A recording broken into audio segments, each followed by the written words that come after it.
with the passing away on March the 12th, 1999, of the last true legendary violinist Yehudi Menuhin, the final page in the history of the violin in the 20th century was turned. A fabulously rich era came to a close.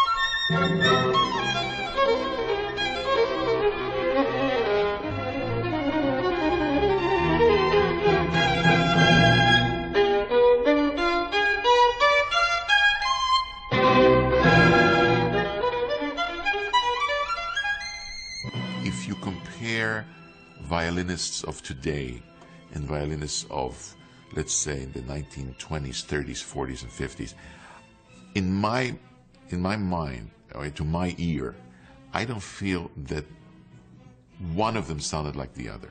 I feel they were all individuals. Let's talk about Chrysler, Ellman, Heifetz, Francescatti, Milstein, Menuhin, Oistrakh, Stern. Everybody sounded different.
Yehudi, Heifetz, Huberman, Francescatti, Sigeti, Enesco.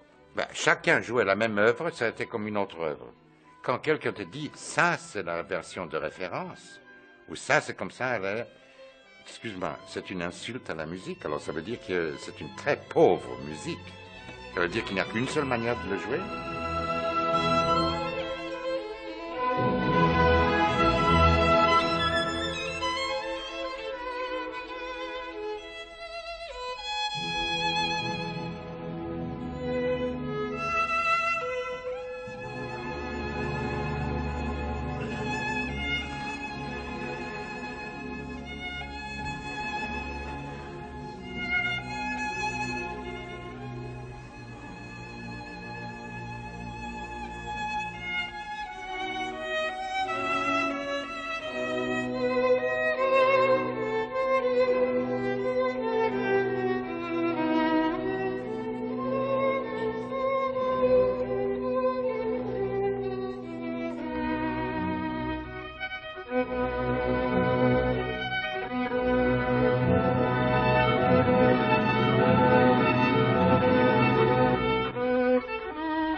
Can say what makes one sound differ from another.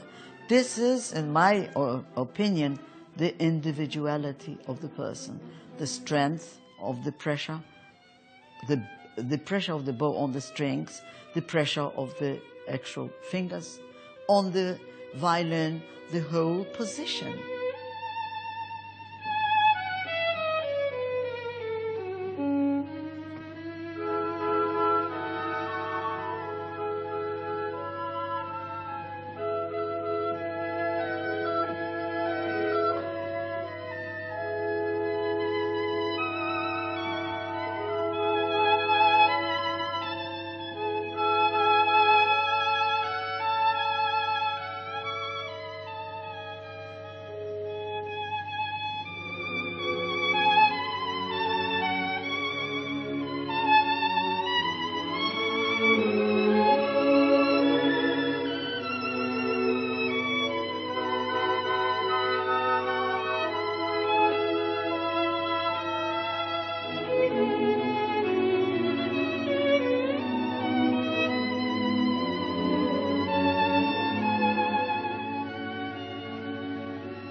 the problem really is the difficulty of playing the violin. It's very, very difficult. It's very difficult, and you can tell the difficulty because how long does it take for a beginner, average beginner, to make a decent sound on the fiddle? And how long does it take to an average beginner to make a decent sound on the piano? No comparison. You know, you play Twinkle, Twinkle Little Star on the piano right away. It would sound decent. Can't do that on the fiddle, on the violin, unless, of course, you're some sort of genius. The genius of Paganini, his satanic image, and his demonic virtuosity lie at the source of the contemporary art of the violin.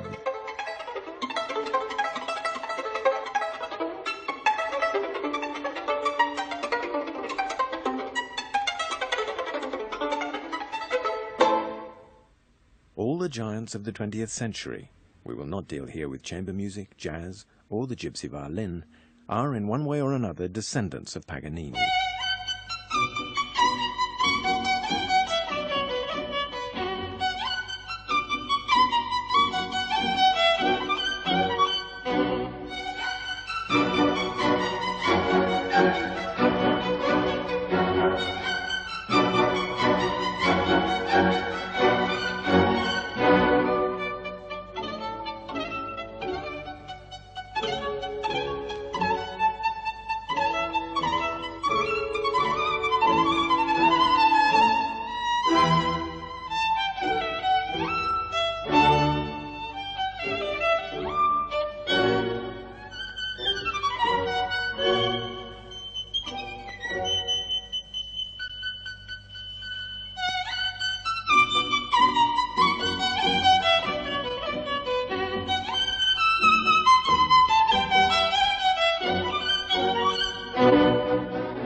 I think there is before Paganini and after Paganini, and I think the whole music, the whole writing of music has been changed through Paganini. Paganini was, to me, was not a development in the sense that it was, let's say, Viotti, Corelli, Tati, Tata, and then Paganini, and then on.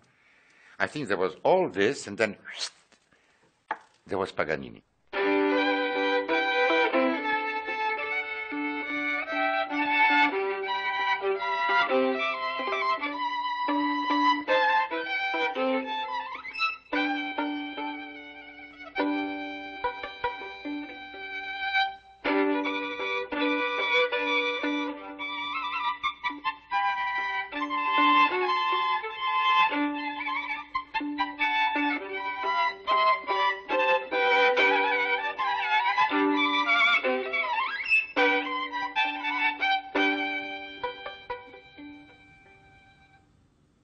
The evolution in the style of playing between, contemporary violinists and violinists, in the 40s and so on, I think it has to do with what they did with the music, something to do with the shifting or slides, if you want to call it. There was a different slide. There would, some of those old fiddle players would slide back and forth, and these days, it is taboo, you don't slide back and forth because you'll be called old-fashioned.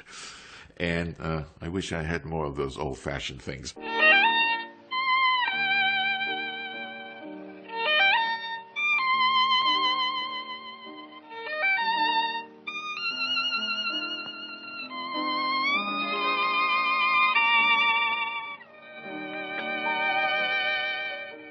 When you listen to somebody like a Sigeti, for me, was the most contemporary sounding fiddle player musically. He actually did not sound like what we were talking about old, the old fashioned. What made him so amazing was that he was actually, if you were to hear him today, you would not feel that his musicianship and the way that he performs a Beethoven sonata has aged at all. Alors Sigeti, qui était une espèce de longer action, une espèce de spaghetti, je ne peux pas me mettre debout avec tous ces instruments qui est autour. Il était très long comme ça. Il avait de très longs bras, n'est-ce pas? Et quand on disait toujours de lui que lorsqu'on le voyait jouer, on avait l'impression qu'il était en train de jouer dans une cabine téléphonique, parce que, etc.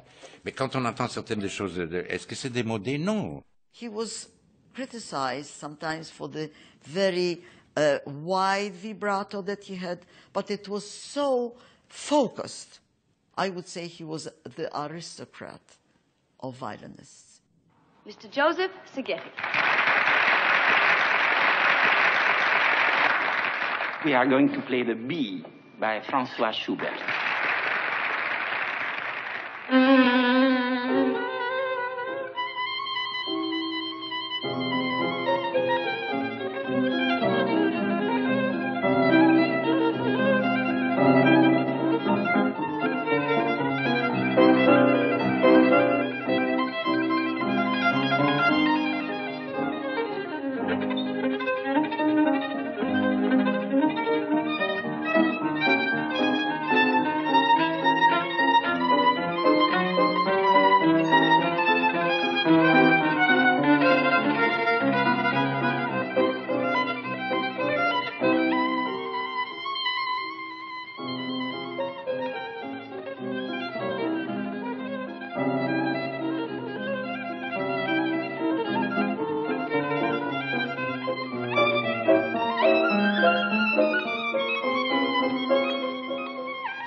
Some of the older players were very aware of what was going on around them, and others on the clips that I saw were not doing anything to help the orchestra whatsoever. They would just play what they were playing and hope the orchestra, not even hope, but just assume the orchestra would be with them, and they didn't need to show anything at all. And they would just distance themselves from everything around them and just play. We have, when I say we, I mean the older generation, we have the right to think the way we think. I wouldn't say that the older generation are better, but let's be very frank. If the young generation are as good as they are, I think they owe us a debt of gratitude.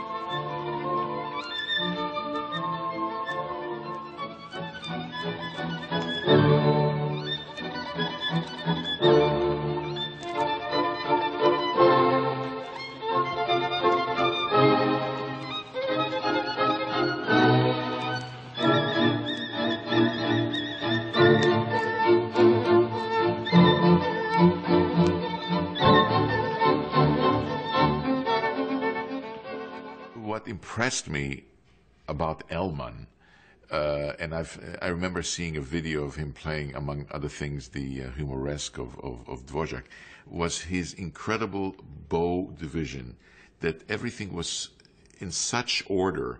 And of course, now comes, you know, the great debate about the Elman sound and what made the Elman sound.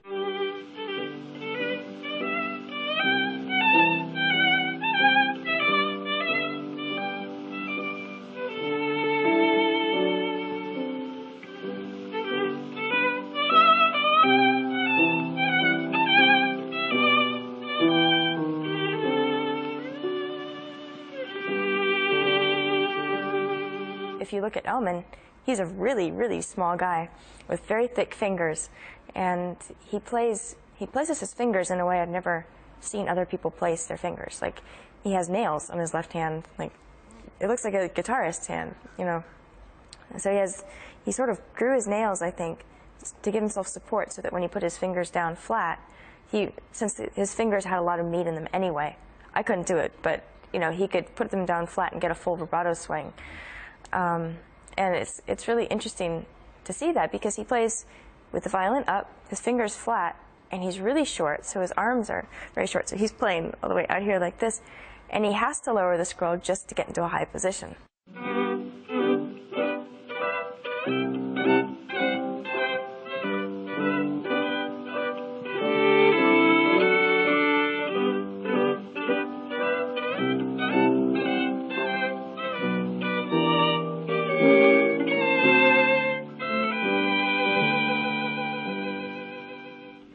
was so incredibly concerned with the way his violin sounded, because he was so sensitive to sound, that he would actually go, I don't know, once, twice a week to the violin adjuster and move the sound post.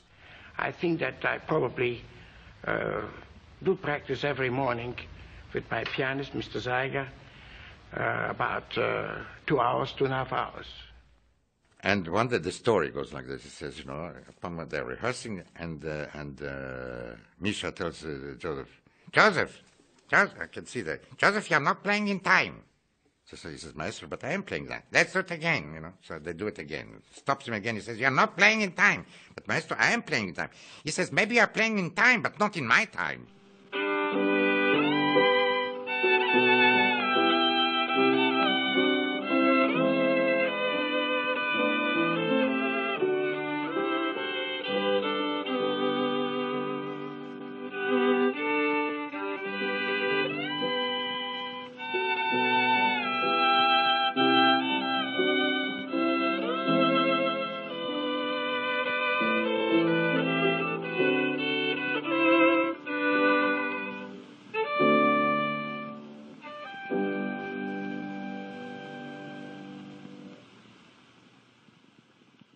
The plague of his life was Heifetz, because, okay, Heifetz was 10 years younger, and Heifetz was this and that, okay. And before Heifetz, he was, you know, he sold more records than practically anybody else. Elman suffered from Heifetz disease. That was his problem. And fortunately or unfortunately, when Heifetz came on the scene, everybody suffered from the same kind of disease, which is, there is Heifetz, you know, what, you know, and all of a sudden everybody had to compare themselves to this incredible phenomenon.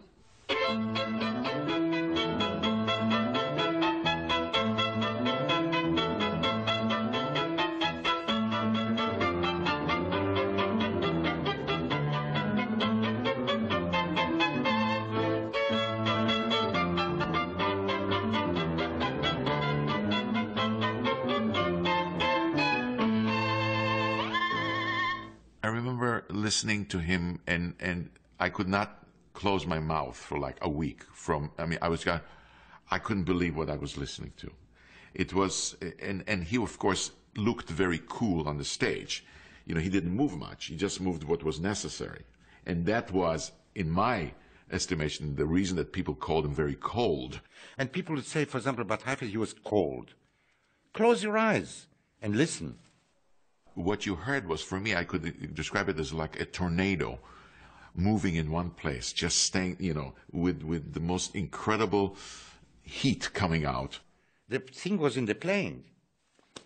How would you define? I could say that Joseph Hasid, in some ways, could have been more perfect in some ways. Milstein also sometimes. Heifetz did from time to time a note which wasn't exactly that. Thanks God. You know the story with the Baronet Shaw, who wrote to him a letter. Please do some false notes that we know that you are human. The sound was, it had a kind of a edge to it that in the concert hall just carried in the most beautiful, there was a lot of beauty to the sound, which actually does not exist as much on the recordings, because he insisted on having the microphone quite close. So you heard all of that, I know my old teacher used to call it the zhit sound, that zh right there, which got lost in the hall and just was a luminous, wonderful, wonderful sound.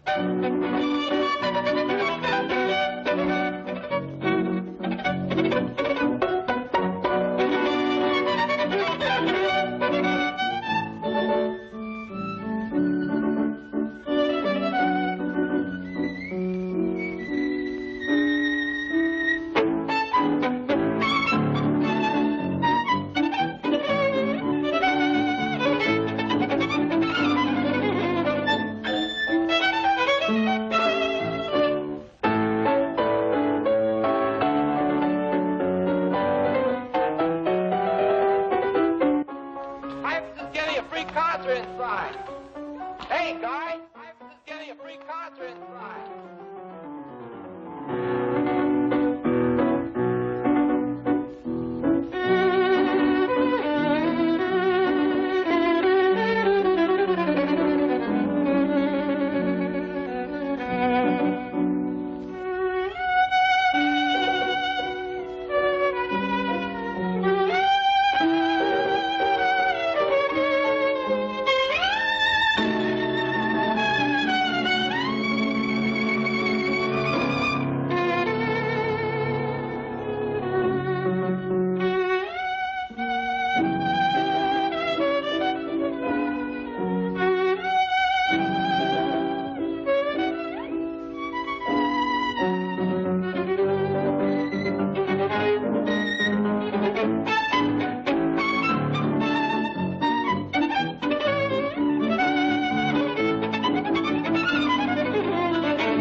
Part of Heifetz's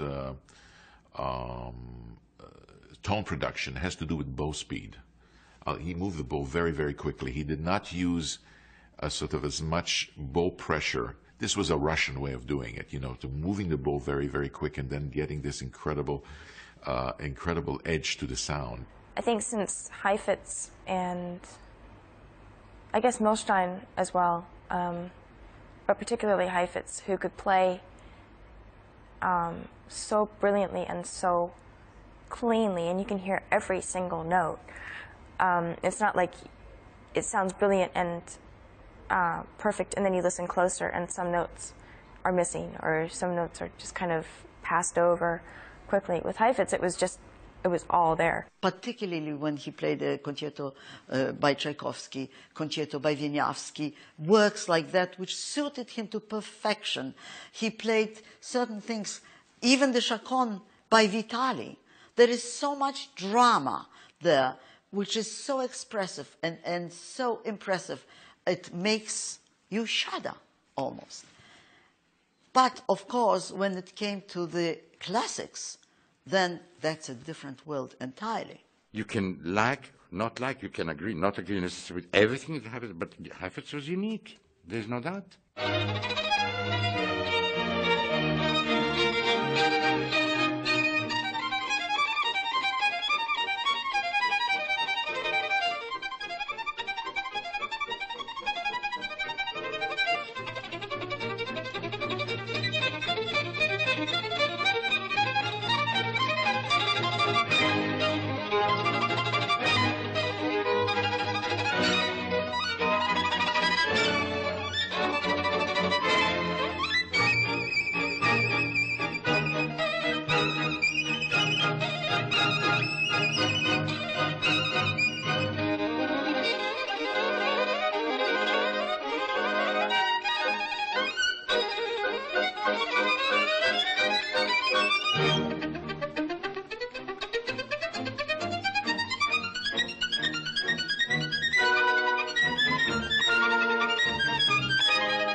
Sometimes I think that's so silly for a grown-up person come out on the stage and scratch the violin. Really, I mean it. That's serious what they're saying. That's what he says, but Nathan Milstein doesn't mean it.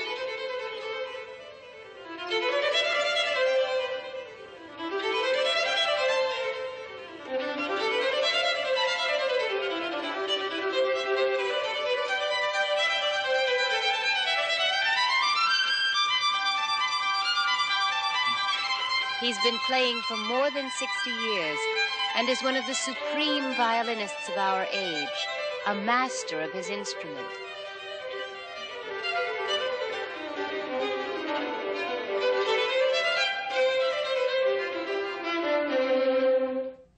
Nobody had the kind of concept of cleanliness of articulation that Milstein did, and he was absolutely, he was as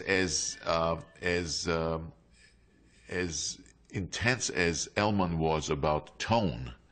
That's how intense Milstein was about articulation and cleanliness of between the notes.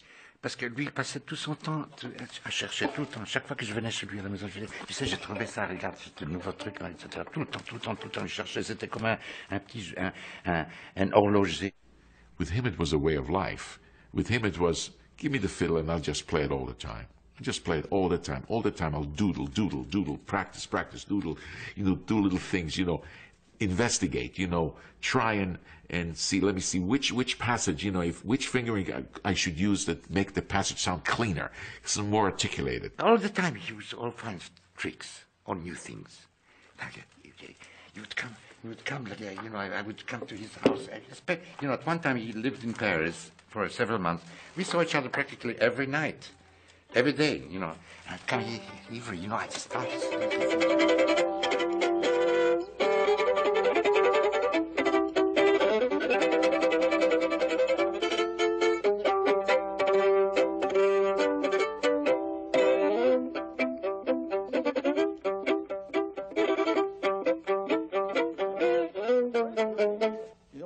That's a circus poker or something. Not at all, not at all. It's a military band passing the street in a small village.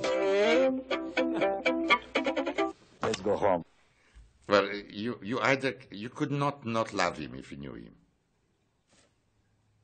I mean, he was, I don't know, I see there a little sign here, I don't know on the page, I don't know why, but it says perfect. He was. And he was absolutely nonchalant, kind of, that was a cool character when it came to playing the violin.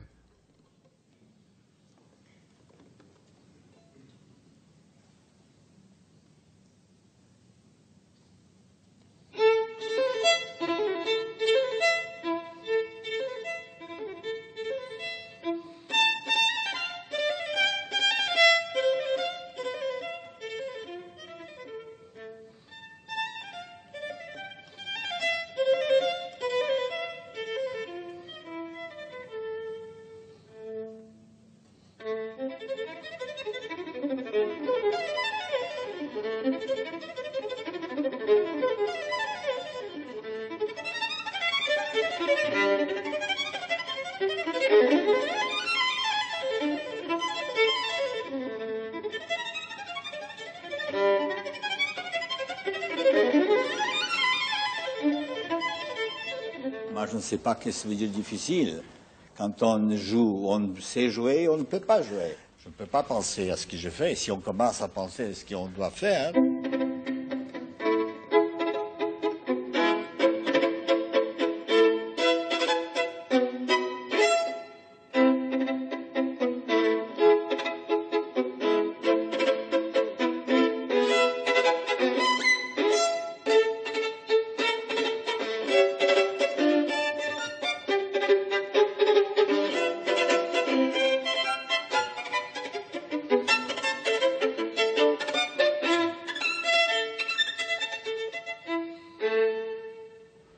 You are Jewish yourself, Yes, aren't you? yes. Why do Jewish musicians, why do they make good executive musicians, performers, I know many Jewish musicians that are not good. Yes, but apart from Mendelssohn, there haven't been any... I don't think it has to do with the race in that respect. You don't? It's only conditioning, I think. I think it's more the social background that made some Jews take to the violin or piano. Why did you leave Russia? Why I left Russia? Because you didn't leave till 1925, 25, yes. I left because, many people would... They go, I could leave, and I left. I went to play and study, and then I didn't come back. He, Horowitz, and Piatigorsky, 3 young urchins from Russia, you know, in 1934 left Russia and went to, I think they went to Berlin first, and they used to play apparently in cafes and things like that, in, I don't know, bordellos, I don't know what, you know, they earned a living, you know, and they came out with a friend of theirs who was called Meyrovich, who was their manager, so to say, you know. You know, imagine what a trio that was, kind of thing, you know. Horowitz, Vladimir Gorovitz, Gregor Piatigorsky, and Nathan Nilstein.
Were you actually a child prodigy? You played the Glazunov at a very early age.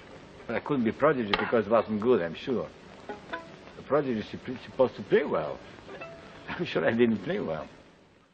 You have to start playing the violin as a child. Absolutely. You grow into it. Obviously, you have to develop the talent, but the real talent has to be born. C'est maman qui m'a poussé. C'est maman qui m'a entraîné, qui a senti que j'étais un violoniste né. Oh oui, il faisait tout ce que je lui disais, il était très obéissant. Quand il a pris son petit violon à 5 ans, c'est une merveille. Il a joué la gamme de sol à 3 octaves. Tu te rappelles de ça? Non. Pourtant, ça remonte assez loin, ça. Extraordinaire. Ah oui. Dino Francescati. Ben, si tu as toute la Méditerranée, rien que dans ce nom, là. J'ai l'attirance pour une belle sonorité. J'ai l'attirance pour tout ce qui est vrai, tout ce qui brille, tout ce qui est beau, pour le soleil. Alors je mets ça dans ma musique, je mets ça dans mon violon. C'était un méditerranéen, sa sonore était lumineuse, oui, c'était le bel canto de violon, mais c'était magnifique. J'aime qu'on m'entende, si je parle, c'est pour qu'on m'entende, si on ne m'entend pas, c'est pas la peine. Francis Satie était un grand violoniste. Un nom charmant, et simple, très simple. Si j'avais pas été un violoniste, j'aurais été un jardinier. J'aime ça.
Dès le moment qu'on a cru, on a pu percevoir qu'il y avait un peu de talent de petit garçon, alors c'est la tyrannie qui commence. Tout le monde commence à s'affairer.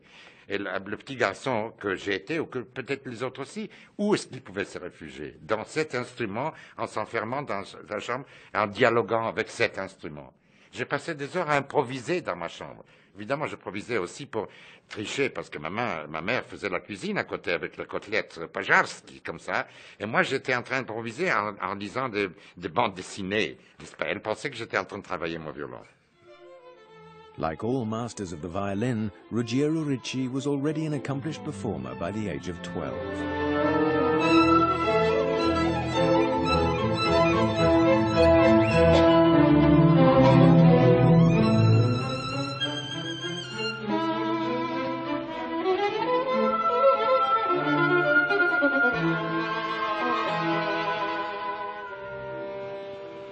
But not all child prodigies are destined for a great career. Fate is not always kind to them. Barely into his teens, Boris Goldstein was considered by his peers to be one of the great hopes of Soviet violin. Was it political circumstances, war, or simply bad luck which prevented his brilliant early years from blossoming into a real career?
In the West, the lives of two young, dazzling violinists ended tragically.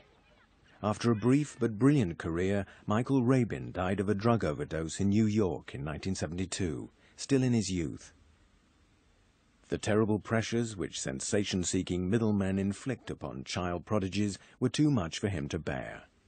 Ladies and gentlemen, it's with a great deal of pleasure that I present to you a very wonderful, wonderful young violinist from the concert stage, 15-year-old Michael Rabin, ladies and gentlemen.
Well, let me tell you something, ladies and gentlemen. This is really one of the great wonders of show business, and I believe that young Michael Rabin has a great future. How about it, ladies? Fantastic violinist, a wonderful sound, and real tragedy that he died so young before his time.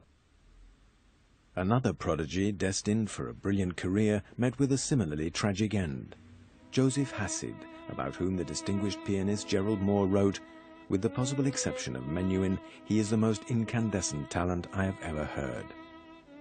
Hasid was born in Poland and made a spectacular debut in London in 1940 at the age of 16. Il avait des doigts avec des coussins. Il avait des coussinets, là. C'était du velours.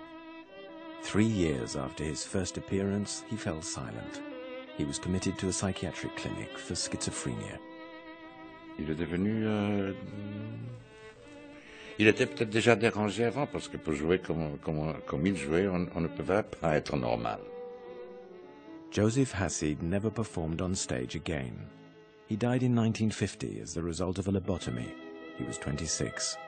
A few heart-rending recordings are all that remain of his art.